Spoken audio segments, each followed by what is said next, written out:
Hola, buenas tardes. Sean muy bienvenidos y bienvenidas a Diálogos de lo Imposible.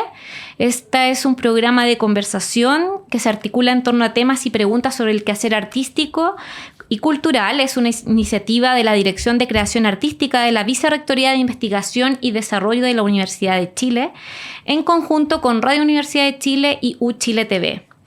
Estamos hoy hablando sobre un tema que se llama Protesta y Activismo, el arte en la línea de fuego.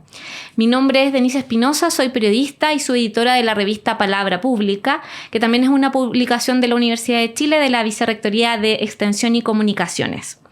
En los últimos años nos ha llamado mucho la atención ciertos casos que se han producido en el ámbito internacional sobre activistas que han intervenido obras de arte de museos en instituciones internacionales como forma de llamar la atención, de visibilizar distintas causas de corte medioambiental.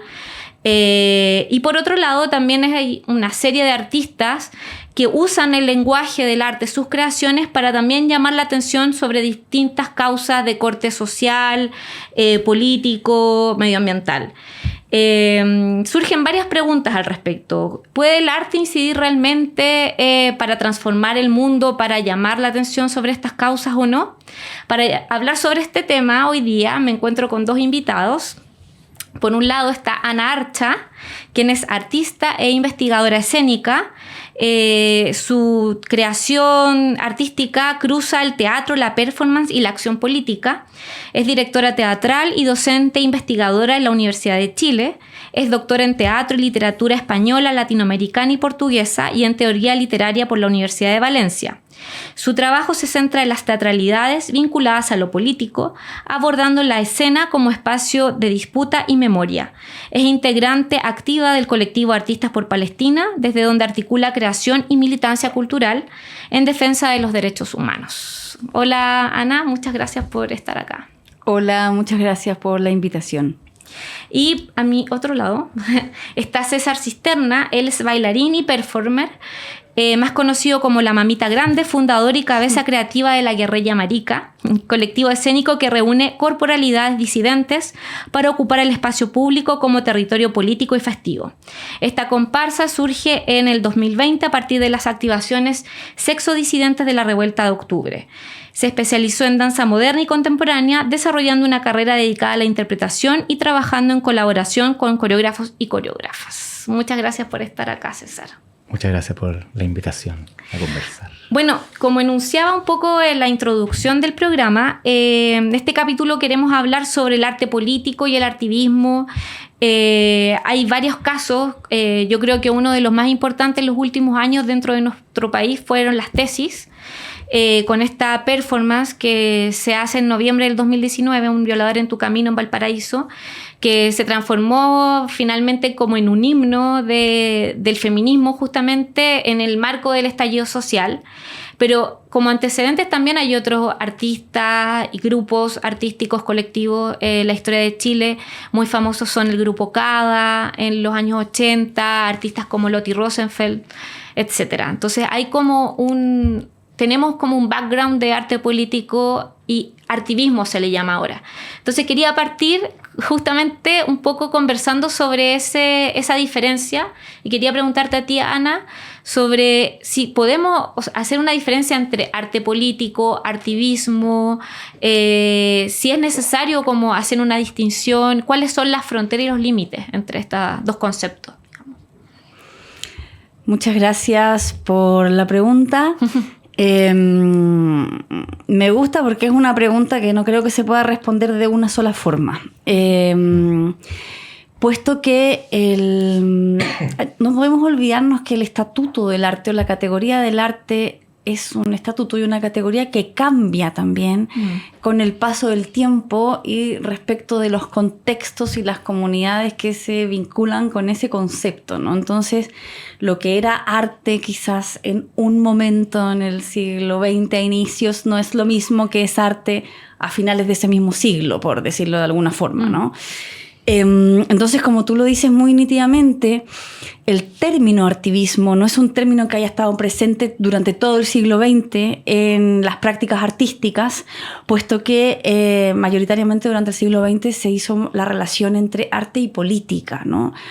Un ejemplo son algunos movimientos de las vanguardias, otros que vinieron después en los años 50 post Segunda Guerra Mundial.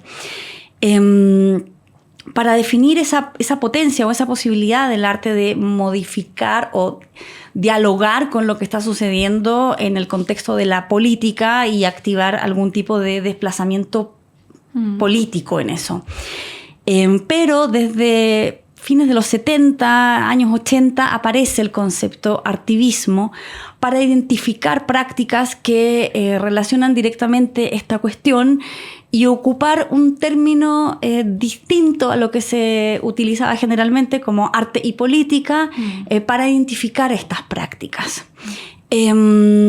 Y en ese sentido me parece que es interesante la emergencia de un término nuevo para el reconocimiento de prácticas artísticas que están directamente vinculadas con lo político, pero también creo que por un lado cada colectivo y cada artista tiene derecho a nombrar lo que hace como quiera y que un poco también quien pone el nombre también a veces es quien mira de afuera, ¿no? Entonces, a lo mejor algunas prácticas que nosotros reconocemos como arte, otras personas las están reconociendo como artivismo, algunas cosas que nosotros reconocemos como artivismo, otras personas las consideran arte, y ahí yo no me podría tirar a una piscina y decir, y esto es, y esto no es, porque creo que también el ojo del que expecta, de quien mira, tiene una voluntad y un poder de decisión respecto de eso que mira y cómo lo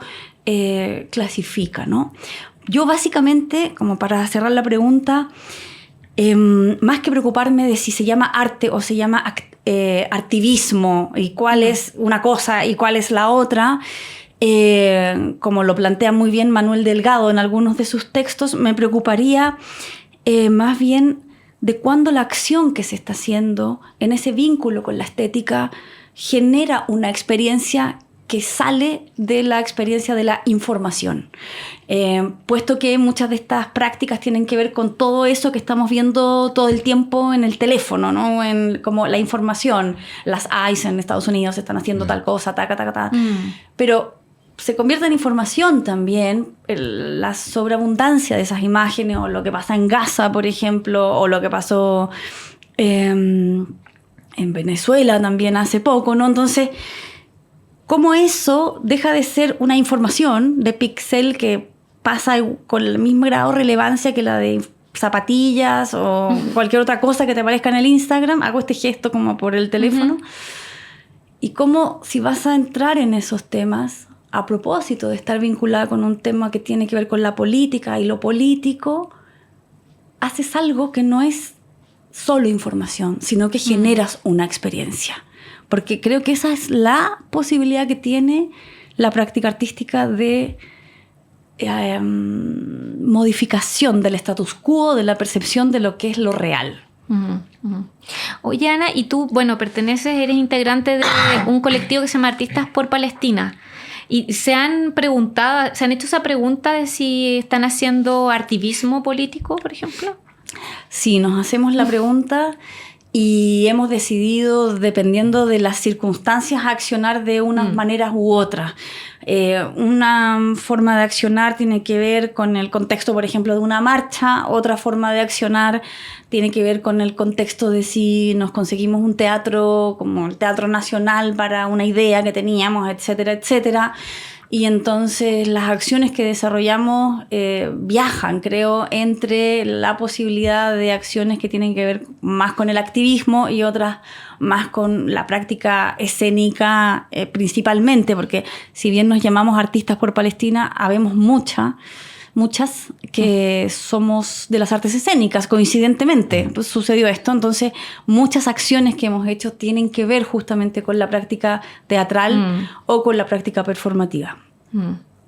Oye, César, y entrando también en ese terreno del espacio público, como del contexto en el que se da una creación artística, tú perteneces a Guerrilla Marica, fuiste uno de los fundadores, que justamente emerge dentro del estallido social. Y me parece que es muy importante como el espacio público para el artivismo, este tipo de arte. ¿Cómo ha sido para ti, para ustedes como colectivo, tomarse el espacio? ¿Por qué es importante estar en la calle con estas comparsas? Cuéntame un poco de eso. Sí, en el caso específico de la guerrilla, fue sucediendo un poco como en los lugares que nosotros habitábamos para poder desarrollar la acción de Guerrilla Marica. Principalmente tenía que ver, en el caso de la guerrilla, como con una disputa también de ese espacio que históricamente ha sido como mantenido y ha sido como vivido y ha sido experimentado, experienciado desde corporalidades heterosexuales, binarias, ¿cierto? Y un poco la guerrilla como que hace esta acción de ocupar ese espacio, sobre todo en la Pobla. Nosotros principalmente accionamos en espacios de protesta con disidencia, pero también accionamos mucho en los carnavales populares periféricos. Y un espacio súper importante para muchas de nosotras de la guerrilla, porque nosotras, a haber nacido todas en población, en barrio, en periferia, es un espacio que también los cuerpos maricos, los cuerpos decentes son constantemente expulsados también. Entonces, ¿de qué forma estas corporalidades, estos discursos políticos desde la disidencia se instalan en la calle? Se instalan y se apropian de un espacio que ha estado históricamente el carnaval. El carnaval también pues tiene este juego, supuestamente tiene este juego de la libertad, ¿no? Pero muchas veces los hombres heterosexuales son los que se travisten y es un espacio de divertimento. Y el travestismo no es necesariamente un espacio de divertimento, un espacio de identidad, de discurso, de apropiación de lo que pasa, de la historia. Entonces, este cuerpo marica se irrumpe en la calle para disputar ese espacio también. Entonces, por eso es tan importante esos espacios de calle. Los espacios de calle son diversos, son muy diversos. Es muy distinto estar en una protesta en el centro de Santiago que estar en un carnaval periférico popular, donde estas corporalidades son constantemente también excluidas. Entonces, es una forma de posicionar nuestra identidad, nuestras corporalidades, nuestro discurso. Como recuerdo una vez, en una de las acciones de guerrilla, la Antonia Di Marco tenía una perfo dentro de la guerrilla que decía: la marica siempre somos o puta para los hombres o peluquera para las mujeres. Como que ese es el lugar relevado para la marica en la población.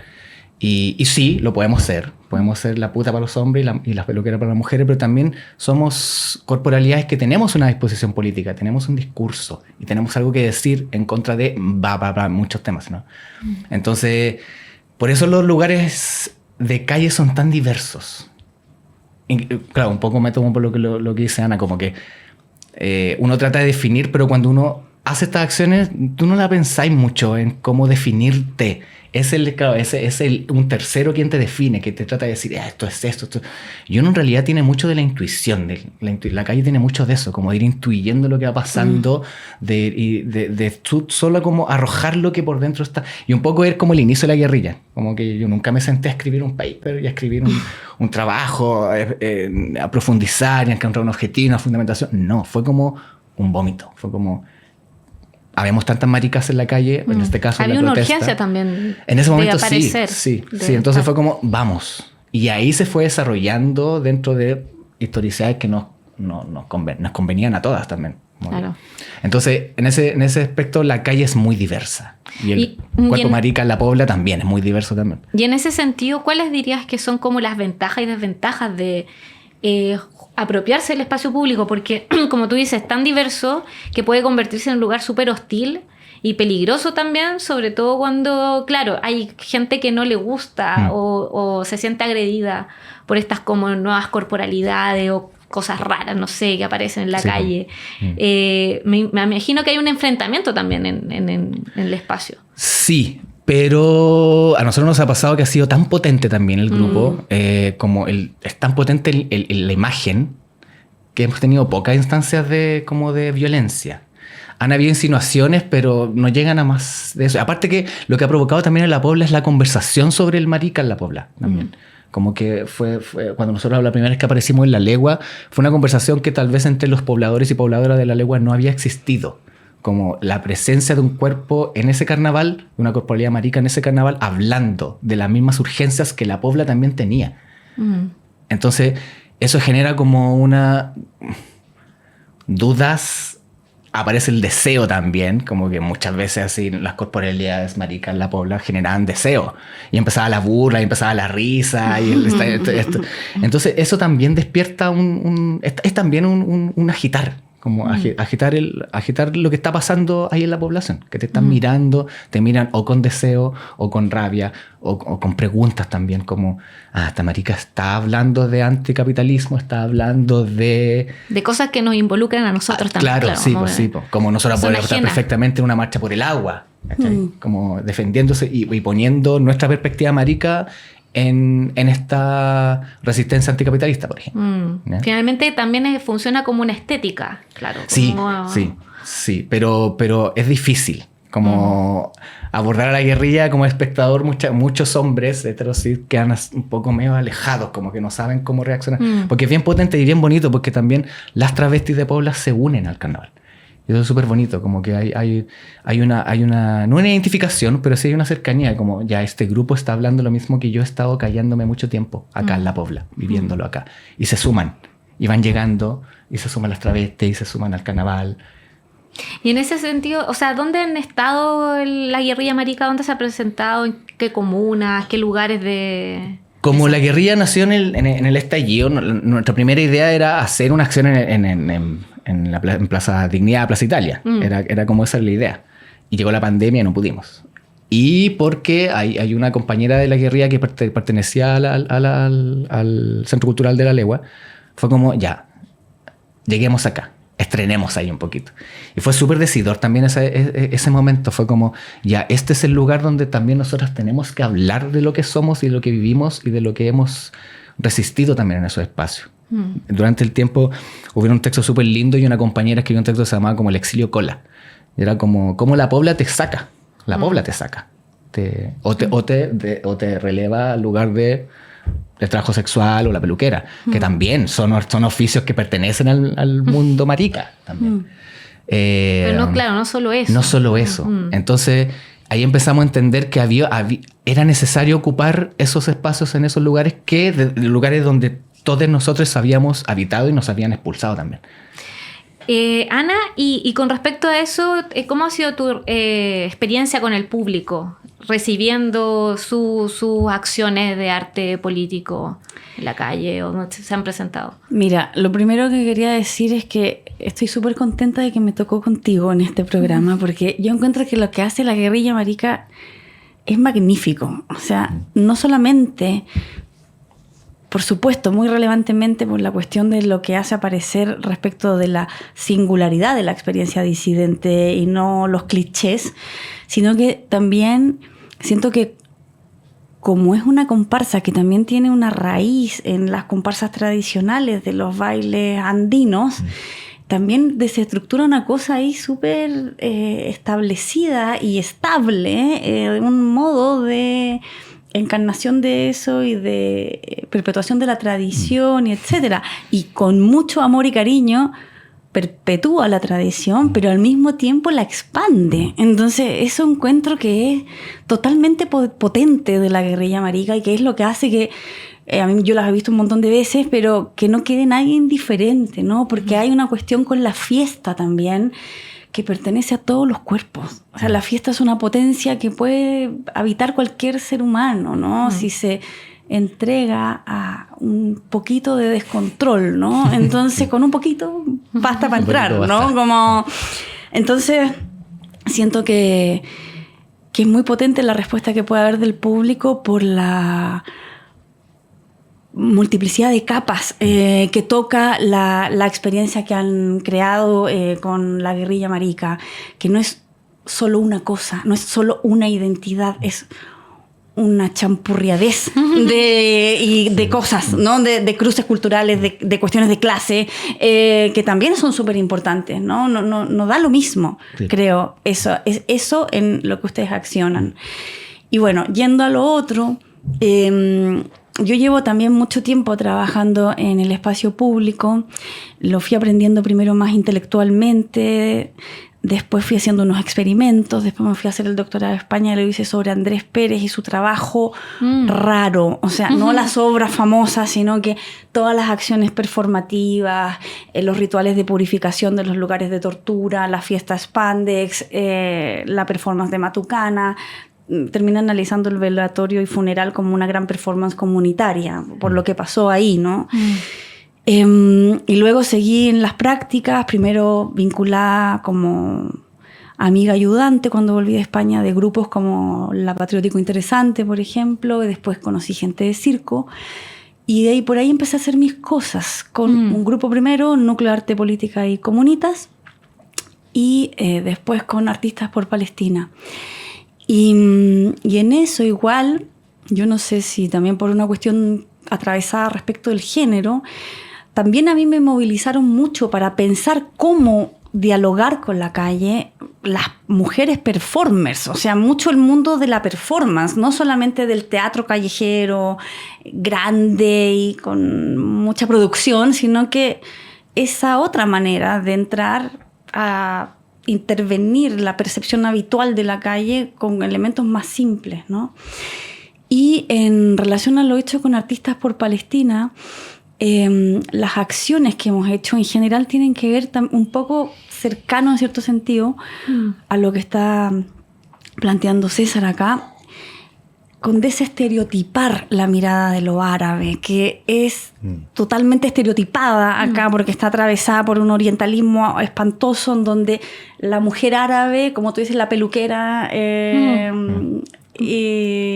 la puta, peluquera cola, la mujer árabe es o la mujer reprimida, tapada, o la odalisca prostituta que calienta a todo el mundo. Mira qué loco. Muy poco académico mi lenguaje, perdón. ¿Cómo? Que se tocan en eso, qué sí, loco. Claro, no lo había pensado en... Porque es el otro, ¿no? Es el negro, ¿Cómo es lo el puedo bárbaro, reducir? ¿no? Es el que no cabe en la hegemonía de lo que se ha ido construyendo, ¿no? Entonces, en eso, siempre un horizonte es trabajar rompiendo o mostrando otras maneras de la representación de lo árabe y específicamente de la mujer árabe fuera del estereotipo, ¿no? Y fuera de esa binomio totalmente maniqueo de que o está reprimida por un barbudo que no la deja pensar o está rodeada de barbudos que se la quieren follar, no sé, como... y en eso, en esa tarea de mostrar lo desestereotipado de lo árabe y en vínculo con otras acciones que habíamos hecho antes con el Núcleo de Arte Política, porque hay alguna gente que se repite, nuestra idea siempre ha sido generar como otro ritmo en la ciudad. Entonces, en vez de que más grande... más abajo, en vez de que más rápido, detener y generar idealmente un trance. Hemos trabajado con esa noción que también está súper cerca de la música árabe y de algunas relaciones de poesía y música árabe. Y la acción más contundente, creo, en la calle, que es esta canción Yatalain al-Jabal.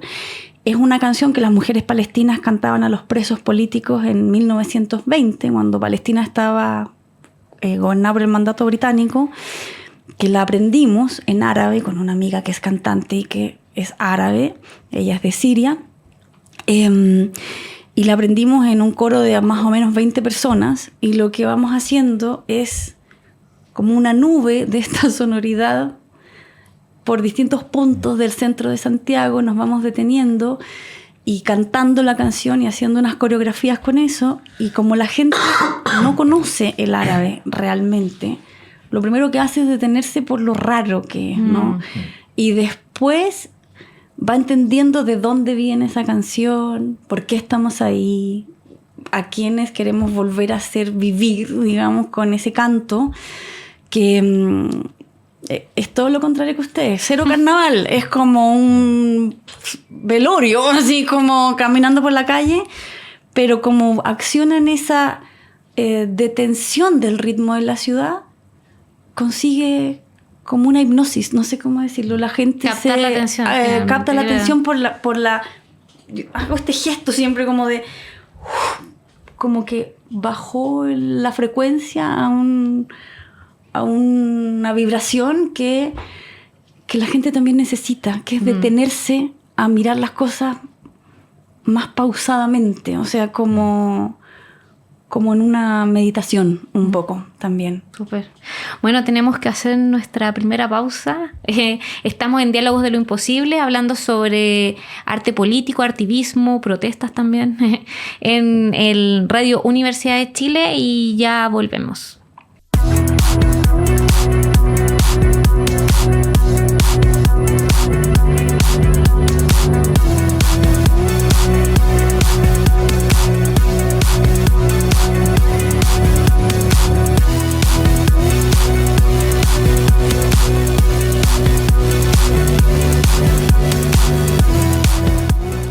Estamos de vuelta en Diálogos de lo Imposible, un espacio de conversación de la Dirección de Creación Artística de la Vicerrectoría de Investigación y Desarrollo de la Universidad de Chile. Estoy con Ana Archa, actriz, investigadora escénica, y César Cisternas, artista, performer de Guerrilla Marica. Estábamos recién hablando un poco sobre lo que cada uno había experimentado un poco en la calle con sus grupos, cómo iban trabajando también el lenguaje artístico para conseguir ciertas experiencias también con el público. Y quería preguntarles un poco también, bueno, estábamos hablando del estallido social, de todo este periodo, no sé qué aprendizajes les quedaron de ese periodo de estallido social, de estar en la calle, y cómo ha ido cambiando eso también en estos últimos años, porque ya han pasado 6 años, es increíble, pero han pasado muchas cosas. Bueno, fue una pandemia de por medio. ¿Cómo lo sienten en la calle? Muy heavy la pregunta. Es muy heavy la pregunta, es complicado. Es complicado porque también yo creo que del estallido para adelante nos hemos enfrentado constantemente a una obligación a mirarnos y tratar de entender qué es lo que somos también, como chilenos, chilenas, chilenas. Y es súper difícil, es muy complicado, como que se nos cruzan. Y un poco fue lo que yo hice un poco con la guerrilla, como este champurreado, este traje de cosas donde está lo pop, lo capitalista, lo subversivo, toda esta majamama de cosas, que fue un poco a mí lo que me pasó como el estallido, como preguntarme qué somos también, como de dónde hablamos, de dónde nos posicionamos, de dónde nos paramos, como era un enredo de cosas, un enredo de memes, eran como monos animados, y siento como que nos hace falta pausar un poco y mirarnos y tratar de entendernos, no definirnos ni nada como sociedad, pero entendernos como qué tan capitalizadas están nuestras vidas y qué tan capitalizados están nuestros sueños también, nuestros anhelos. Como que de repente uno dice, pucha, tal vez el estallido fue como quiero mi pedazo de torta y nada más. Como que no sé si estoy acá luchando en la calle por una justicia social. Como que yo con esa sensación quedé un poco como que quiero mi pedazo de torta. Como creo que me llega un poco de lo que el sistema capitalista trae. Y eso fue un poco como wow,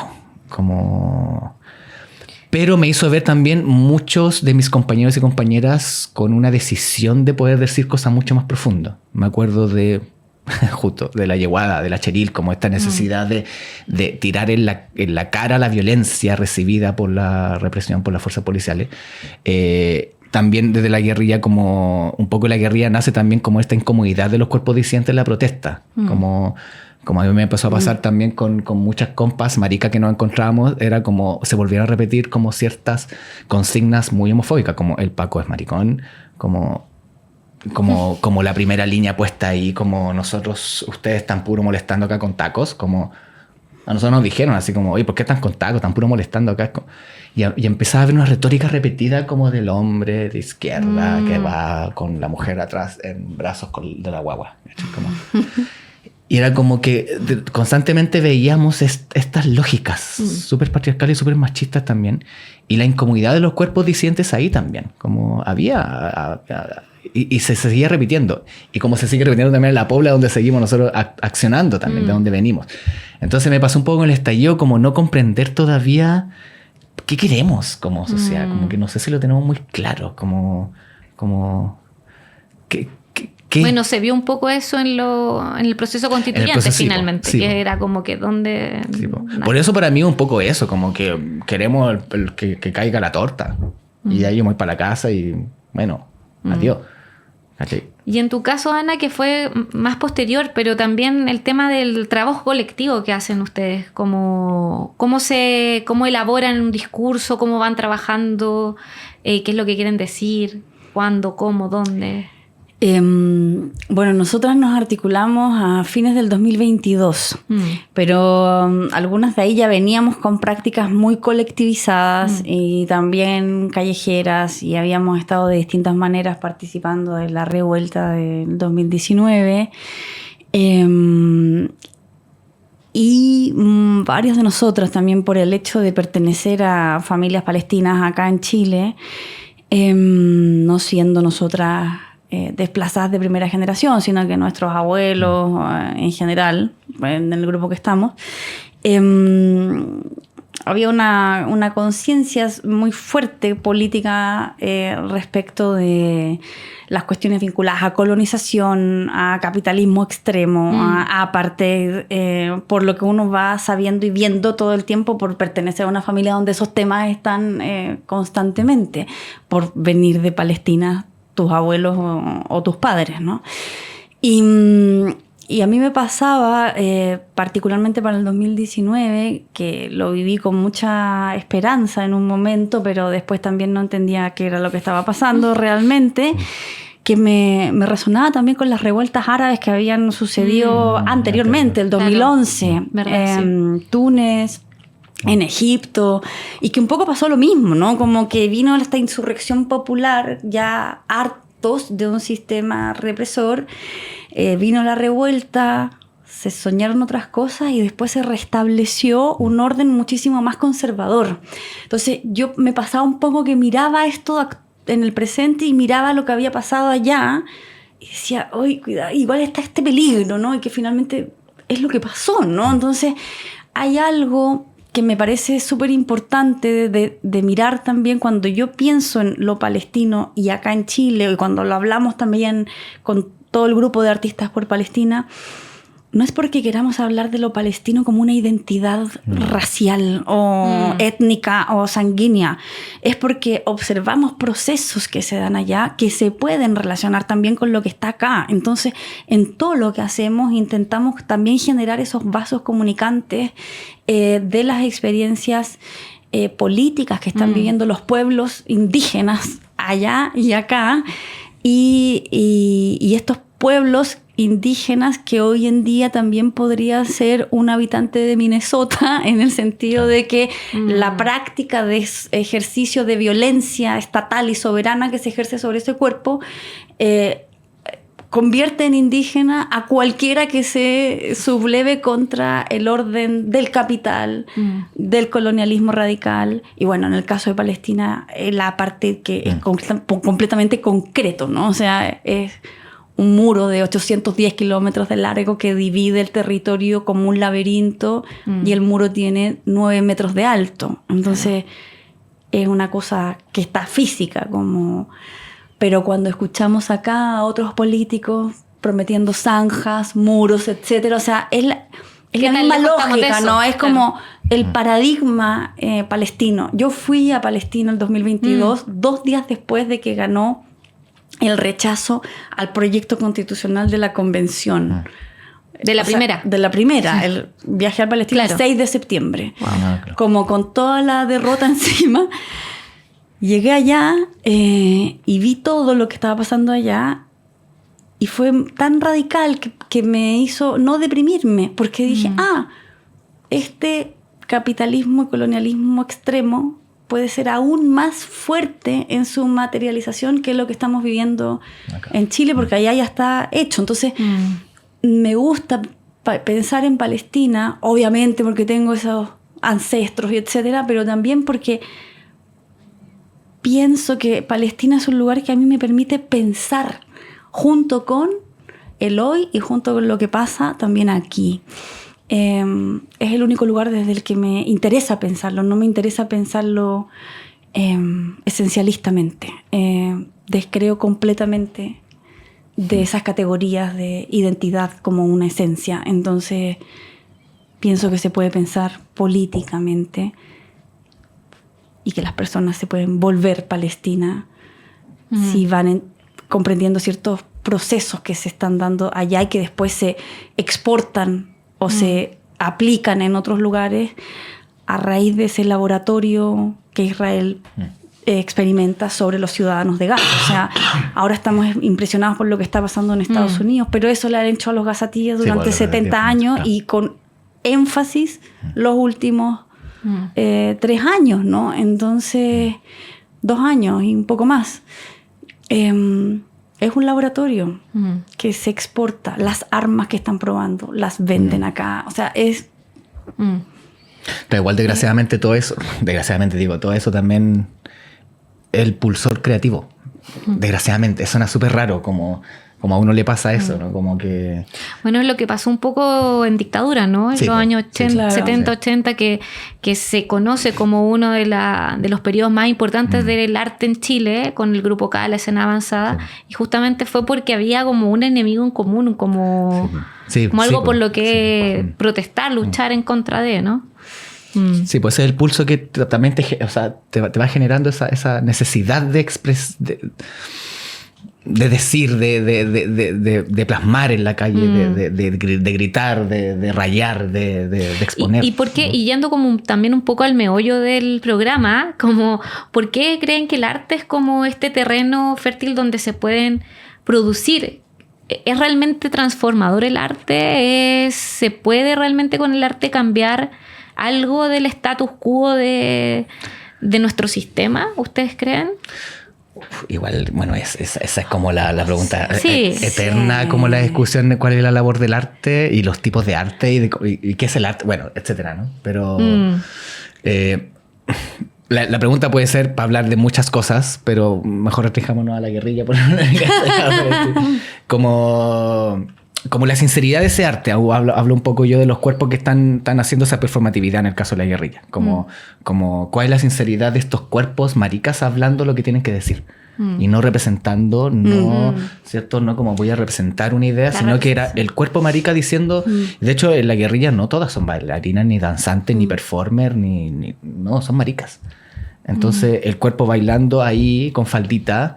Es un cuerpo que no necesita a saber bailar una técnica o un baile específico. Está con su cuerpo y su historia y su dolor y su pena y su compañera asesinada y con su amiga golpeada en la calle, diciendo eso. Y ahí hay una verdad que es súper linda también, como de lo performático de la guerrilla, como son cuerpos que están hablando de lo que les pasó, lo que les pasó, lo que les pasa y lo que les va a pasar. No son actores actrices representando otra cosa. Es una voz ahí que está diciendo, yo estoy bailando porque estoy sintiendo la pena. La guerrilla tiene también unos chismes, que nosotros decimos unos chismes, que son como los carnavales, ¿no? Tenemos varios chismes.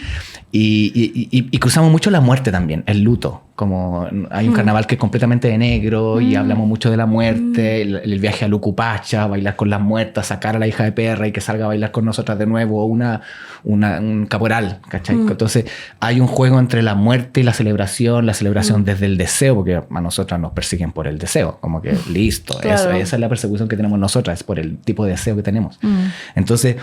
este cuerpo necesita más allá de que su experiencia para poder decir en la calle todo lo que está diciendo. Por eso realmente la guerrilla es como, wow, te creo lo que me estáis diciendo. Porque ese cuerpo marica sí vivió el asesinato de una compañera, un golpe a tu pareja, ¿cierto? Entonces, creo que eso es muy, muy importante también, como esto de la performatividad. Como el cuerpo real diciendo lo que vivió, lo experimentó a través de esta unión de esquemas estéticos que podían definir lo que es el arte, ¿no? Como claro. Pero en el caso, estaba pensando en el caso, por ejemplo, del pueblo palestino, que muchas veces no tienen tantas posibilidades tal vez de decir o hacer. Está el trabajo que tú haces, justamente darle voz a eso también. ¿Cómo lo ves tú? Porque también tu viaje generó una obra con historias, relatos de personas que quizás, claro, no podían hablar por sí mismas. Bueno, yo nunca creo que las personas no pueden hablar por sí mismas. Creo que siempre pueden, solo que a veces lo que quizás no hay es como el espacio para contexto, que eso, el contexto, ¿no? Bueno, yo hace un montón de años que no trabajo con la cuestión representacional, sino que con la cuestión presentacional. Y en eso... ¿Estamos bien de tiempo? Oh, sí, ya. Y en eso... cada vez que vamos a hacer una acción, ese principio tiene que encontrar su forma también de cómo se activa, ¿no? Porque yo no creo que el arte va a cambiar la macroestructura de la política, no creo eso. No sé si quisiera creerlo, o sea, pero lo que sí creo es que no tenemos por qué ejercer la práctica artística pensando que tiene que ser útil para algo. No, yo no creo que el arte tenga que ser útil. Creo que el arte, la posibilidad que tiene es de dejar un testimonio y una experiencia, justamente como lo está diciendo César, que no está en la representación de lo que el poder quiere representar. Y el poder también de la institución, el poder también de muchas veces la academia. El arte tiene la posibilidad de crear y hacer visible algo que no está. Entonces, ahí lo que me importa es que emerja esa experiencia y ese testimonio. Cuando yo fui a Palestina, escribía todos los días, viajaba por todos lados, estaba con grupos de... Allá hay muchos centros culturales en los campos de refugiados y tienen una actividad increíble que yo nunca había visto como tanta organización colectiva en estos campos de refugiados, que todo el mundo se conocía y había una cosa solidaria que yo era muy pequeña en dictadura, entonces no recuerdo tanto, ¿no? Pero me imagino que un poco debe haber sido medio parecido. Y cuando yo preguntaba ¿cómo puedo ayudar acá? Con mente chilena neoliberal pensaba, necesitan plata. Y nadie me decía eso, todo el mundo me decía, cuenta lo que viste, porque nuestra voz no es suficiente, entonces tú solamente cuenta lo que viste, describe. Y yo llegué y hice la conferencia performativa, que es una conferencia tramposa porque está llena de teatralidad. Y lo que hice fue eso, contar las voces con las que me había encontrado y claro, yo hablo, pero todo lo que está en ese texto fueron los encuentros que atravesaron mi cuerpo, ¿no? Entonces, son testimonios también. Y yo me siento ahí al servicio de ser canal de esas otras voces que me dijeron, por favor, cuenta lo que viste. Eso es lo que necesitamos, que la gente sepa lo que está pasando acá. Y asumo eso también como relatora de contar otras voces. No digo yo soy X persona o actuar a la otra persona, no, sino que juego un poco más ahí en la lógica de la narrativa, ¿no? De contar lo que me dijeron. Oigan, chicos, hemos llegado al final del programa, aunque no lo crean. No puedo creerlo. Sí. Quedaron muchas cosas fuera, siento, pero igual quisiera darles unos minutos para recomendaciones. No sé si les contaron que teníamos como una sección de recomendados, libros, películas, series, no sé, lo que se les ocurra con respecto a este mismo tema, al tema o lo que ustedes trabajan. Si nos pudieran contar alguna recomendación para la gente, para el público. A mí se me viene a la cabeza una cosa rápido que tiene que ver también con esta cuestión que yo creo que pasa en la guerrilla marica y en otras cuestiones que he visto acá en Chile, pero que es que lo político que quieres activar también tiene la posibilidad de no ser solo tema, sino que ser parte estructurante del trabajo que haces, o de la obra, o de la forma que eso tiene, o del lenguaje que eso crea. Y en eso... me gusta mucho un trabajo de una brasileña que si alguien quiere rascarlo más y buscarlo más, que se llama Eleonora Fabiao, y que ella trabaja con elementos muy simples, muy cotidianos y en el espacio público para generar lo que ella cree que le hace falta a este mundo, que es la posibilidad de encontrarse, como en este mundo hiperdividido, etc. Pero la obra no se trata del tema del encuentro, sino que el dispositivo genera el encuentro. Claro. Y tiene muchos trabajos en relación al encuentro. Uno que yo lo encuentro brillante es que ella se pone en una plaza muy famosa de Sao Paulo, pone una silla, otra silla al frente, y con una cartulina, escribe en la cartulina, se conversa de cualquier cosa y lo muestra a la gente y la gente se sienta durante todo el día y conversa de lo que quiera y ella activa así la pregunta política que tiene, que es la cuestión de la desconexión, no sé, Claro. el encuentro. Pero no porque la obra se llame encuentro o el tema vamos a conversar de los encuentros, sino que, y creo que ahí hay algo Genera espacio. muy hermoso como a poder observar con detención. ¿Y tú, César, se te ocurre algo? Constantemente se me ocurren muchos compañeros y compañeras y compañeros del mundo de la acción performática disidente. Ujú.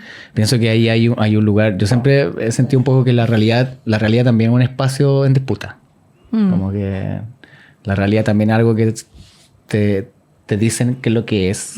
Y el arte tiene esa posibilidad, como la performance tiene esa posibilidad de romper esa realidad y crear una realidad nueva que tal vez nos hace sentir incómodos o nos hace sentido. Y por eso para mí también es un espacio muy en disputa, la realidad, la verdad. De la verdad hasta la realidad, ¿no? Y en ese sentido siempre pienso en el trabajo que hace la Cheryl Lynette, como de Llegó Latinoamericana. Siempre es como, yo tengo una admiración, una gran amiga mía, como observar también esa investigación que hace y esa incomodidad absoluta del espacio público.